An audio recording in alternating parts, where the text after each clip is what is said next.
It's pretty wild to think that Guy Mikaku and Oma may actually fight in the next chapter. However, the fact that they're in front of one another is crazy enough.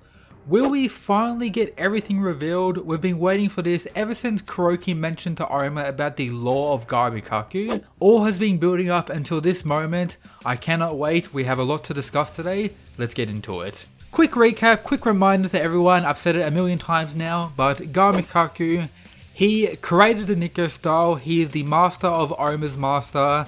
He created the Nico style with the help of Kuroki's master. Guy Mikaku, greatly important. I talk about it in pretty much every video. The big reveal I'm hoping we get after these two interact is what happened to the Nikos in the forest, of course. The panel we got for it only talks about Guy Mikaku disappearing after what occurred. Of course, there's multiple theories out there. Mine personally is that Guy Mikaku was going to teach all the Nikos the final technique, Demon's Bane. During this process, the Tiger Nico ended up joining the worm due to finding out about the connector. His sought for overwhelming power, viewed the connector as stronger than Guy Mikaku, chose to join the worm, betraying Guy Mikaku.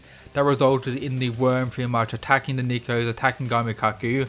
All of them dying apart from Oma's master, who was able to successfully master the Demon's Bane. Meaning currently in the story only two characters know the Demon's Bane, Guy Mikaku and Tokita Oma. The Tiger Nico shouldn't know it, unless the connector also knows the Nico style for whatever reason, we don't really know. I wouldn't completely draw that out. Of course, since then and all the Nikos dying, Guy Mikaku has been after one thing. He changed his overall goal, which originally was to unite the inside. Which brings us to a few chapters ago where we learn of Guy Mikaku's current goal, wanting to kill the connector, the person who's technically at the top of the worm, the person who is very well the strongest in the worm. As such, I'm hoping we get this revealed, as well as you subscribing to this channel, it's greatly appreciated. I honestly think we just need a full chapter of Guy Mikaku and Oma sitting down, just dialogue where everything is explained. I'm expecting confirmation of who Oma and Roki are meant to be clones of. It's most likely the connector, but we'll have to wait and see. I'm hoping he confirms it. The truth about, of course, Oma and Garuki. Where was Oma before we got to see him at his youngest age where he saved Kiryu? There's all that I'm hoping is going to be revealed. It's most likely the case that Guy Mikaku is going to attack Oma at the start of next chapter. Oma's going to use a Nico style technique. Guy Mikaku is going to use a Guy style technique. After Oma uses that Nico style technique, he's going to realize that this is, of course, someone who knows the Nico style, and then they're going to pretty much step back. Oma's going to realize that he's using the Guy style. All very well, Guy Mikaku could use a Nico style technique as well, and then we're going to have both of them chill out and get the big reveal. Now going back to something else, going back to the other chapter, it kinda was implied that Guy Mikaku is already with Ruki and that Ruki is with him. I'm not sure whether this is 100% confirmed, but it was kinda seeming like he was confirmed to be with Mikaku, but the way he's acting makes me feel it really won't be the case. And I know a lot of people have been mentioning that Guy Mikaku is acting very strange and very goofy compared to his introduction chapter where he took out one of the direct subordinates, Absolute Lee's absolute mad lad energy, with him seeming like a crazy old man now. People have even been saying that this is just a clone and a different Guy Mikaku. I don't think this is the case. This is the same Guy Mikaku, all of them are. It's just that we're learning more about his character, as prior to this, the only things we had really known about Mikaku is that he's this legendary monster on the inside, with him connecting to everyone.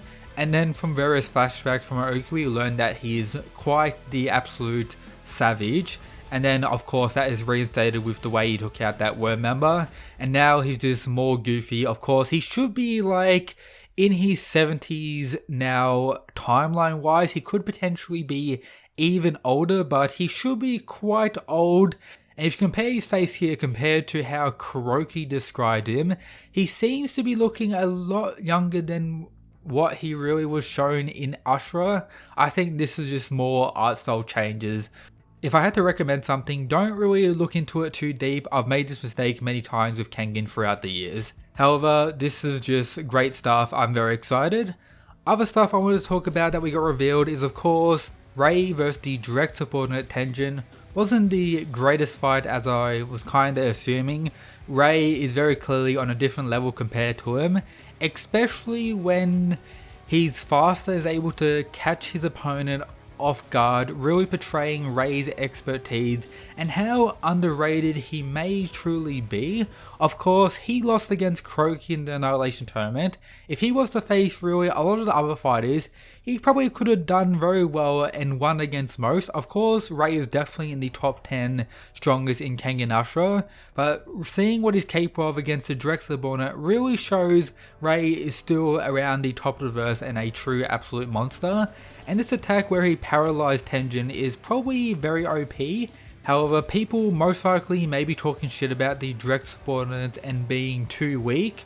We did have Ray at the start of the fight say this: if he lands a clean hit, I'm done for, showing that Tenjin could virtually one-shot Ray if he wanted to, pretty much saying that Tenjin is a monster when it comes to physical power. It's just that the Russian style has a lot of pretty OP abilities, and Ray's speed is a pretty hard counter for a lot of the characters in the series, so Ray is still an absolute beast. I'm hoping we get to see him fight more before he completely disappears, but I don't think we're going to see him for a while now. Then of course we have this guy who's still being a little suspicious in my opinion. Him saying there's a real big shot in the inside isn't there is a little sussy, and we even have Ray looking back at him as well. I don't think he's the, of course, other worm member, this guy or anything like that. However, he's quite suspicious. I don't know if Ray should completely trust him. I wouldn't be surprised if we cut back to these two in like 5 or so chapters and they're actually fighting or something along the lines of that. However, there is a possibility that more worms could be coming after them, and maybe one of the heads could be fighting these two. That could be pretty interesting.